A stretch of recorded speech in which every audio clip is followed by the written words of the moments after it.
सर्वांना जय हिंद, जय महाराष्ट्र, जय हिंद, जय भारत. एस रविराज रवींद्र तांगो शिंदे. आज 14 तारीख आहे आणि उद्या 15 तारीख आहे. तर संपूर्ण ठाणे महानगरपालिकेच्या प्रशासनाला हा संदेश आहे की महाराष्ट्र म्युनिसिपल कर्मचारी युनियनचे अध्यक्ष, अभियंता असोसिएशन युनियनचे अध्यक्ष, परिवर्तन कामगार सेनेचे अध्यक्ष, स्टेम प्राधिकरणाचे अध्यक्ष, महाराष्ट्र एस टी कर्मचारी महामंडळ युनियनचे अध्यक्ष, महाराष्ट्र पोलीस कर्मचारी युनियनचे अध्यक्ष या नात्याने विविध महाराष्ट्र पातळीवरती या कामगार संघटनेचं मुख्य अध्यक्ष या नात्याने संपूर्ण जिल्हास्तरीय कामकाज करत असताना ठाणे महानगरपालिकेपासून जी काही सुरुवात झालेली महाराष्ट्र म्युनिसिपल कर्मचारी युनियन 1960पासून तर दिवंगत कामगारांचे तांगो शिंदे यांच्या नेतृत्वाखाली म्युनिसिपल मजदूर युनियन, म्युनिसिपल लेबर युनियन आणि महाराष्ट्र म्युनिसिपल कर्मचारी 2000पासून ते आत्ता 26 वर्ष झाले. या 26 वर्षामध्ये अनेक राज्य पातळीवरचे, महानगरपालिका स्तरावरचे, जिल्हा स्तरावरचे प्रश्न, कामगारांचे प्रश्न, कॉन्ट्रॅक्ट कर्मचाऱ्यांचे प्रश्न, सफाई कामगारांचे प्रश्न, सेवानियमित कर्मचाऱ्यांचे प्रश्न घेऊन गेली 2012पासून ते आत्तापर्यंत 14 वर्ष धुरंधर असं सेवा, मी सेवेत कार्यकारी अभियंता होतो आणि कार्यकारी अभियंता असल्यापासून हे कामकाज करत आलं आणि करत आहे. आणि सेवानिवृत्तीनंतर गेली 3 वर्षामध्ये धुरंधर असं प्रगल्भतेने प्रभावीपणे 2 वर्ष काम करून विविध कामगारांचे प्रलंबित प्रश्न, मग फंड, ग्रॅज्युटी, 7वा वेतन पे, कोविडपासून थकीत 5 वर्षाचे प्रश्न मार्गी लावले. टप्प्याटप्प्याने 5 वर्षानंतर 7वा वेतनाचे 5 हप्ते पैकी 3 हप्ते 180 कोटी, 180 कोटी, 180, 40 आजपर्यंत कर्मचाऱ्यांना ध्येय देण्यास लावले. प्रशासनामार्फत ते धुरंधर आंदोलने, उपोषणे, आत्मधनेचे इशारा देऊन प्रशासनाने गंभीरतेने घेऊन हे प्रश्न सोडवले. आजही 2 हप्ते थकीत आहेत आणि येणारे फेस्टिव्ह सण कर्मचाऱ्यांना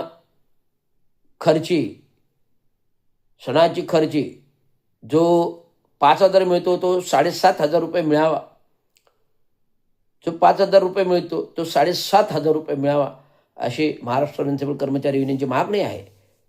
कारण की आजची बाजारभाव, आजची महागाई विचार करता गणपती सणामध्ये 5,000 रुपये एवढे तुटपुंजे सणाची खर्ची अपुरी पडते. म्हणून 7,000, 7,500 रुपये खर्ची देण्यात यावी.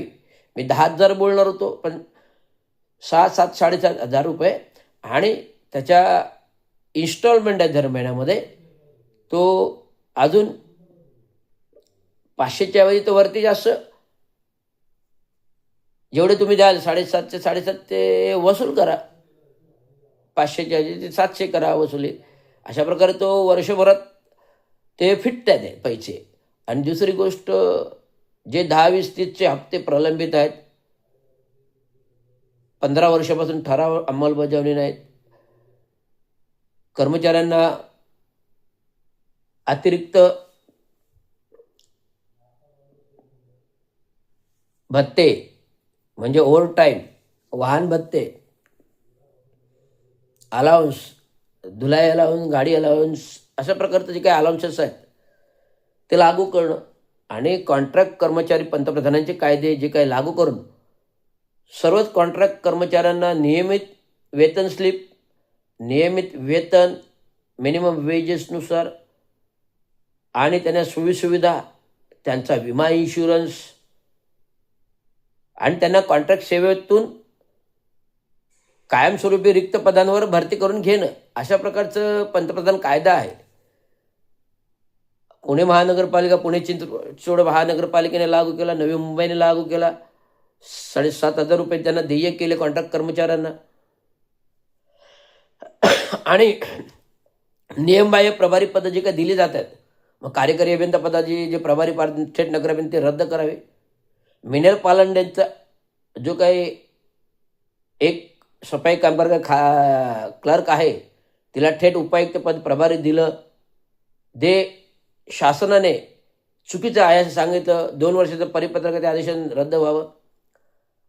आणि सेवाशिस्तभंग हे मिनल पालंडे यांनी केलेली आहे. कारण दादोजी कोंडू स्टेडियममधील व्यायामशाळेची सुरक्षा रक्षकांना कसरती करण्यासाठी आयुक्तांनी मंजुरी दिली आहे. परिपत्रक आहे, आदेश आहे, त्याचं पासून वंचित ठेवणं म्हणजे आदेशाचे उल्लंघन आहे. म्हणजे मिनल पालंडे आयुक्तापेक्षा मोठे आहेत असं एकंदरीत भाव निर्माण होतो. आणि उपायुक्त प्रभारी चार्ज क्रीडा, उपायुक्त प्रभारी चार्ज क्रीडा हे क्रीडापद उपायुक्त हे असं आस्थापनावर कुठलंही पद नाही. कार्मिक अधिकारी गुंडप यांची माझी चर्चा झाली. साहेब म्हणे असं कुठलंही आपल्याकडे पद नाही आहे, आपल्याकडे उपायुक्त थेट पद असतं. त्यामुळे तिला प्रभारी उपायुक्त क्रीडा असं पद दिलं गेलं जे आस्थापनावर नाही. आणि प्रभारी पद हे दिलं परत प्रभारी SRA कक्ष प्रमुखावर दिलं. हे मी शासन मंत्रालय UD 23 जाऊन उपसचिवांना विचारलं, साहेब तुमच्या हरकतीचे पत्र आलेत, आम्ही वाचले, बरोबर आहेत मुद्दे. जर परिपत्रक 2 वर्षाचंच आहे ते आयुक्तांना अधिकार आहेत ते रद्द करण्याचे, मग ते करावं. आणि दुसरे की शिस्तभंग केले मिनल पालंड्याने, कर्मचाऱ्यांना वंचित ठेवलं, त्याचाही शिस्तभंग कारवाई करावी. तर प्रशासन का करत नाही म्हणून मी 15 ऑगस्टला उपोषण धरलं होतं. आणि आत्ताच सकाळी गोपनीय पोलीस आयुक्त कार्यालय गोपनीय खात्याकडून मला फोन आला, साहेब तुमचं उपोषण मागे घेण्यासंदर्भात जिल्हा कलेक्टर यांनी आयुक्तांना गोपनीय नोटीस पाठवलेले, पत्र पाठवले आहे, त्याच्या नोंदी तुम्हाला देतो, तुम्ही तूर्त उपोषण करू नका. कारण तुमच्या विषयी जो काही आंदोलन उपोषण होतं अर्धनग्न, जिल्हा कलेक्टरने दखल घेऊन हे पत्र आयुक्तांना गोपनीय पाठवलेलं आहे, त्याची माहिती माझ्याकडे आली आणि त्याची नोंद जिल्हाधिकाऱ्यांनी तुम्ही काढून देतो. मग अशा प्रकारे प्रगल्भतेने प्रशासनाने, जिल्हा कलेक्टरने जर दखल घेतलेली आहे तर प्रशासनातील आयुक्त, अतिरिक्त आयुक्त 1-2 आणि उपायुक्त यांनी दखल घेऊन तात्काळ कारवाई करणं गरजेचं आहे. आता जिल्हाधिकाऱ्यांनी पत्र पाठवले आज मला कळालं. आणि जिल्हाधिकाऱ्यांनी पत्र पाठवल्यानुसार जर आयुक्तांनी, अतिरिक्त आयुक्तांनी आणि उपायुक्त मुख्यालयाने जर कारवाई केली नाही तर मी लोकायुक्तांकडे अर्धनग्न आंदोलन उपोषण करण्याची भूमिका माझी राहील. त्यामुळे ही काही जिल्हाधिकाऱ्यांनी पत्र पाठवून जे काही तूर्त दखल घेतली त्यानुसार कारवाई अपेक्षित आहे असं मी गृहीत धरतो. आणि तूर्त माझं उपोषण उद्याचं मी स्थगिती देतोय. त्यामुळे उद्याचं 15 ऑगस्ट मी आनंदाने 15 ऑगस्ट साजरा करणार. हर घर तिरंगा, हर घर तिरंगा, हर घर तिरंगा, लेकिन ये मान और सम्मान है देश का. हर घर तिरंगा म्हणण्यापेक्षा हर घर नोकरी, हर घर तिरंगा, तिरंगा हर घर आपण 78 वर्ष मान सन्मान देत आलो आणि देतोय. आपल्या देशाचा मान सन्मान आहे. जर आपण देशाचा मान सन्मान आपण विसरू कसं शक्य. त्यामुळे सत्ताधारी केंद्रातील पंतप्रधान असतील, राज्यातील मुख्यमंत्री असतील, यांना, त्यांच्या आमदारांना हर घर तिरंगा बोलण्याची वेळ आली का आली. कारण त्यांच्यावरती जनतेचा विश्वास नाही आहे. म्हणून जनतेचा विश्वास गठन करण्यासाठी हर घर तिरंगा म्हणतात.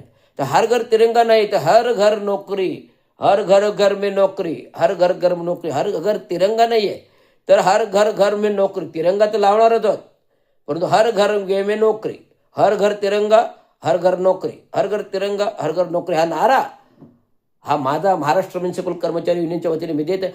हर घर तिरंगा, हर घर नोकरी, हर घर एक नोकरी, हर घर एक तिरंगा, हर घर एक नोकरी, हर घर तिरंगा.